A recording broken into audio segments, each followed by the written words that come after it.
So hello guys, UP police exam के लिए most important जी की क्लास लेके आए हैं जो एग्ज़ाम के लिए मोस्ट इम्पॉर्टेंट है दोस्तों। और जो भी क्वेश्चंस हम पढ़ेंगे फ्रेंड्स, उस क्वेश्चन को डिटेल से हम पढ़ते चलेंगे।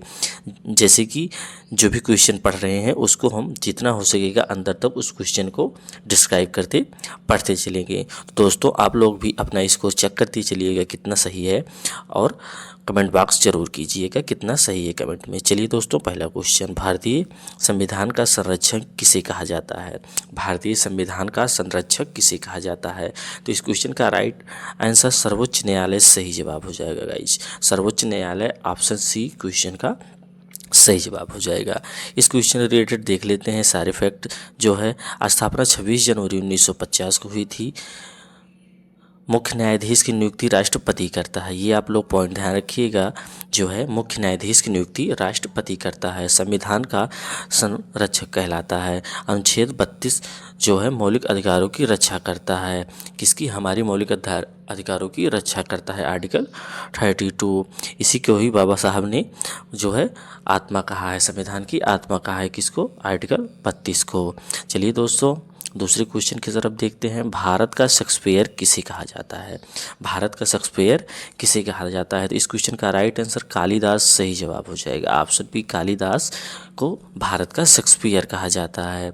दोस्तों महत्वपूर्ण देख लेते हैं। गुप्त काल के महान कवि थे जो है कालिदास। इनकी रचनाएं हैं अभिज्ञान, शकुंतलम और मेघदूत। ये तीनों रचनाएं जो है इनकी बहुत ही फेमस रचनाएं हैं, अभिज्ञान, शकुंतलम और मेघदूत। संस्कृत साहित्य के महान लेखक हैं कालिदास। विक्रमादित्य के नवरत्नों में से एक शामिल थे, कौन? कालिदास। चलिए दोस्तों, तीसरे क्वेश्चन की तरफ चलते हैं। नेक्स्ट आगे देखते हैं, साइमन कमीशन भारत कब आया? तीसरा क्वेश्चन, साइमन कमीशन भारत कब आया? तो 1928 में भारत आया साइमन कमीशन। अच्छा, वहीं बात करें साइमन कमीशन गठन कब हुआ, तो 1927 को जो है साइमन कमीशन का गठन हुआ था और 28 में भारत आया था दोस्तों। अच्छा, साइमन कमीशन जब गठन हुआ था, अध्यक्ष कौन थे? जॉन साइमन थे। सभी जो सदस्य थे अंग्रेज थे, इसीलिए इसका विरोध हुआ था। किसका? साइमन कमीशन था, उसमें कोई भी भारतीय नहीं था। विरोध में नारा साइमन गो बैक, विरोध में नारा दिया गया था Simon go back. Lala Lajpat Rai यहीं पर लाठी लगने से घायल हो गए थे, बाद में उनका देहांत हो गया था दोस्तों। चलिए दोस्तों, चौथे क्वेश्चन की तरफ देते हैं। शरीर में आरबीसी का निर्माण कहाँ होता है? शरीर में हमारे आरबीसी का निर्माण कहाँ होता है? तो अस्थि मज्जा में होता है। ऑप्शन सी इस क्वेश्चन का सही जवाब हो जाएगा। अस्थि मज्जा में हमारे आरबीसी का निर्माण होता है दोस्तों। अच्छा, आरबीसी का जीवन काल जो है 120 दिन होता है। कितना? 120 दिन होता है। हीमोग्लोबिन पाया जाता है आरबीसी में। ऑक्सीजन का परिवहन करता है कौन? आरबीसी जो है ऑक्सीजन का परिवहन करता है। इसकी कमी से कौन सा रोग हो जाता है? एनीमिया रोग हो जाता है। इसकी कमी से एनीमिया रोग हो जाता है दोस्तों। ऑक्सीजन पाया जाता है, एनीमिया रोग हो जाता है। आरबीसी का जीवन काल 120 दिन होता है। ये सब आप लोग सारे टॉपिक याद रखिएगा दोस्तों। पांचवा देखते हैं, ग्रैंड ट्रंक रोड का निर्माण किसने कराया था? ग्रैंड ट्रंक रोड का निर्माण किसने कराया था? अकबर ने, शेरशाह सूरी, अशोक या बाबर ने? तो दोस्तों शेरशाह सूरी इस क्वेश्चन का सही जवाब हो जाएगा। ऑप्शन बी, शेरशाह सूरी ने ग्रैंड ट्रंक रोड की स्थापना कराया था। अच्छा, सड़क जो है बंगाल से अफगानिस्तान तक है, जो है कौन सा? ग्रैंड ट्रंक रोड बंगाल से अफगानिस्तान तक। पुराना नाम सड़क ए आजम इसका था, बाद में ग्रैंड ट्रंक हो गया। पुराना नाम सड़क ए आजम था। डाक व्यवस्था को विकसित किसने किया था? शेरशाह सूरी ने ही किया था। किसकी? डाक व्यवस्था की शुरुआत। शासनकाल शेरशाह सूरी की कहाँ से कहाँ तक? 1540 से 1545 तक। आप लोग डेट भी याद रखिएगा, 1540 से 1545 तक जो है शेरशाह सूरी का शासनकाल था। नेक्स्ट देखते हैं दोस्तों, छठवें क्वेश्चन की तरफ। भारत का राष्ट्रीय जलीय जीव कौन सा है? ये क्वेश्चन, इस क्वेश्चन का राइट आंसर गंगा डॉल्फिन सही जवाब हो जाएगा। भारत का राष्ट्रीय जलीय जीव गंगा डॉल्फिन है। अच्छा है, ये घोषित कब हुआ था राष्ट्रीय जलीय जीव? 2009 में। कब? 2009 में। गंगा नदी में पाई जाती है, अंधी डॉल्फिन कहलाती है, प्रदूषण से खतरा है इसको। 2009 ये डेट याद रखिएगा, 2009 में इसको घोषित किया गया था दोस्तों। नेक्स्ट देखते हैं सातवां क्वेश्चन। गीता रहस्य पुस्तक किसने लिखा था? तो इस क्वेश्चन का राइट आंसर जो है बाल गंगाधर तिलक सही जवाब हो जाएगा दोस्तों। गीता रहस्य पुस्तक किसने लिखा था? बाल गंगाधर तिलक ने लिखा था दोस्तों। इनको लोकमान्य तिलक के नाम से भी जाना जाता है।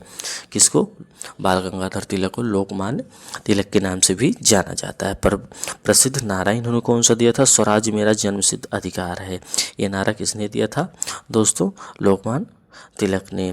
केसरी समाचार पत्र इन्होंने ही निकाला था। जन्म इनका जो हुआ था 1856 ईस्वी में हुआ था। जन्म जो है 1856 ईस्वी में हुआ था। केसरी जो है इनकी समाचार पत्र निकाला था। ये भी आप लोग याद रखिएगा, तिलक जी ने दोस्तों।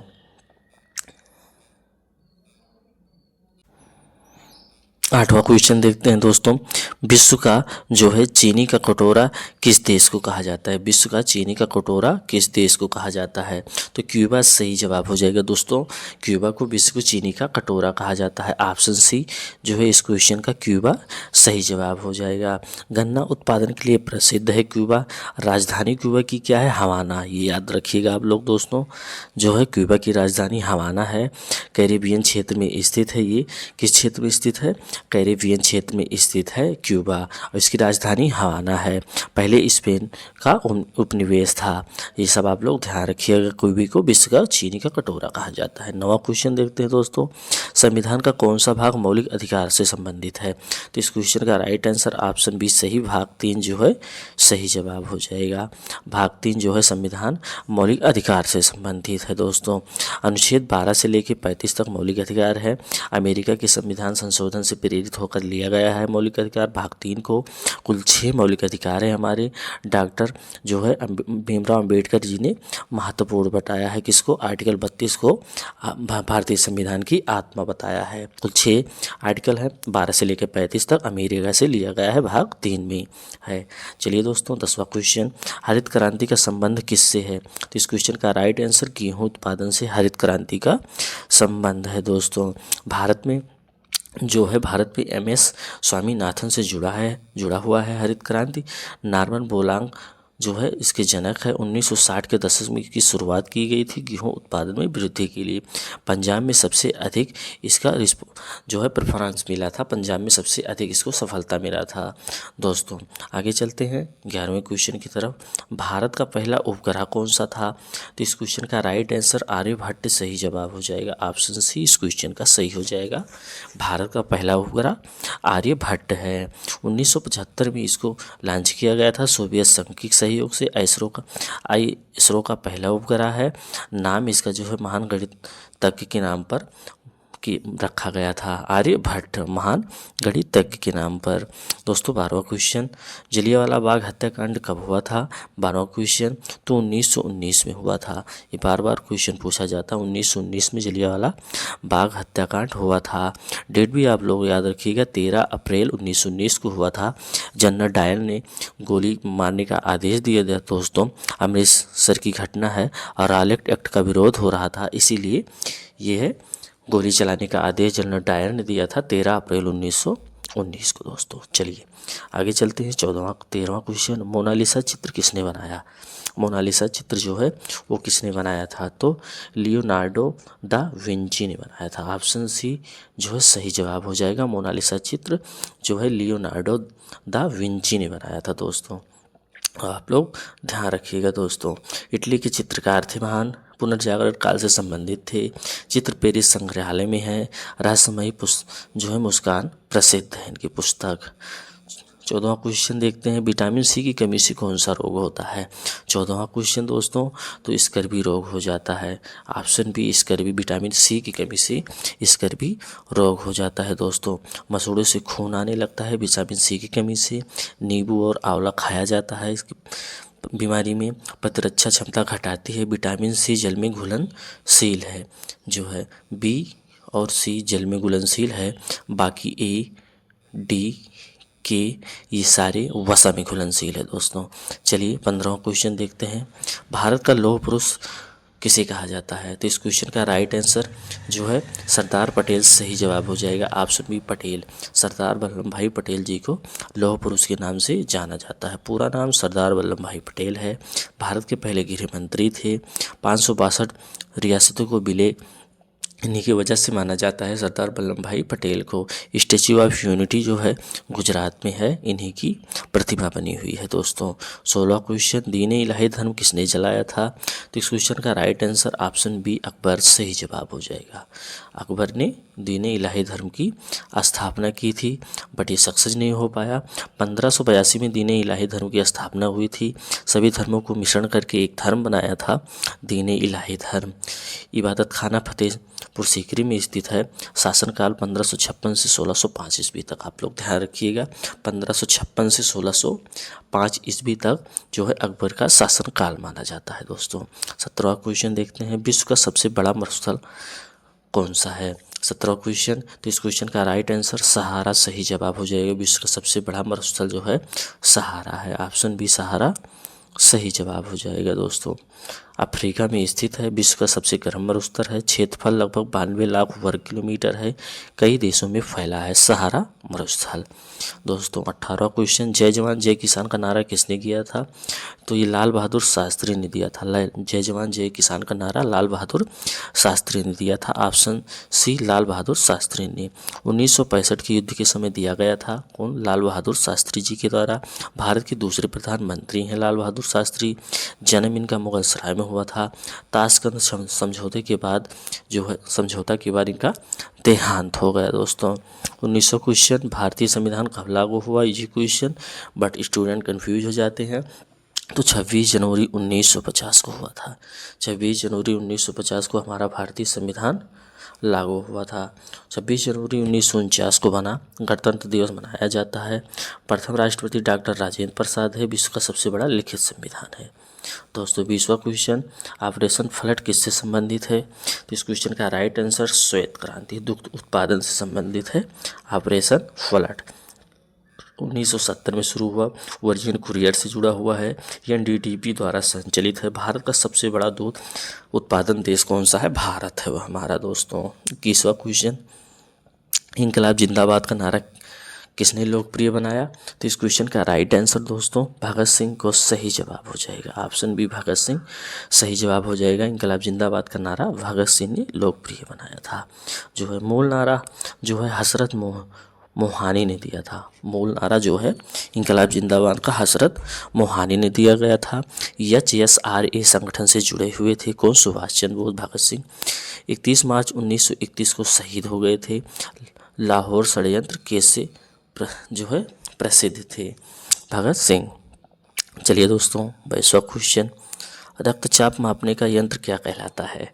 तो इस क्वेश्चन का राइट आंसर स्फिग्नोमैनोमीटर सही जवाब हो जाएगा। ऑप्शन बी इस क्वेश्चन का सही जवाब हो जाएगा दोस्तों। बीपी मापने की मशीन है दोस्तों। कौन सा? बीपी मापने में उपयोग किया जाता है। बीपी की अच्छा सामान्य कितना होता है? वो 120/80 ये सामान्य माप बांटा गया है।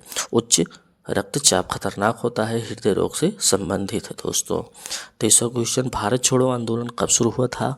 तो इस क्वेश्चन का राइट आंसर 1942 को शुरू हुआ था। भारत छोड़ो आंदोलन दोस्तों 1942 को शुरू हुआ था। 8 अगस्त को शुरू हुआ था। ये भी डेट आप लोग भी ध्यान रखिएगा। 8 अगस्त 1942 को शुरू हुआ था। गांधी जी के नेतृत्व में करो या मरो का नारा दिया था। किसने? गांधी जी ने दोस्तों। मुंबई अधिवेशन में जो है शुरू हुआ था दोस्तों, जो है 8 अगस्त। आप लोग डेट पे याद रखिएगा दोस्तों। चलिए 24वां क्वेश्चन, पंचतंत्र के लेखक कौन है? तो इस क्वेश्चन का राइट आंसर विष्णु शर्मा सही जवाब हो जाएगा फ्रेंड्स। ऑप्शन बी इस क्वेश्चन का सही जवाब हो जाएगा विष्णु शर्मा। संस्कृत नीति कथाएं हैं, 5 भागों में विभाजित है।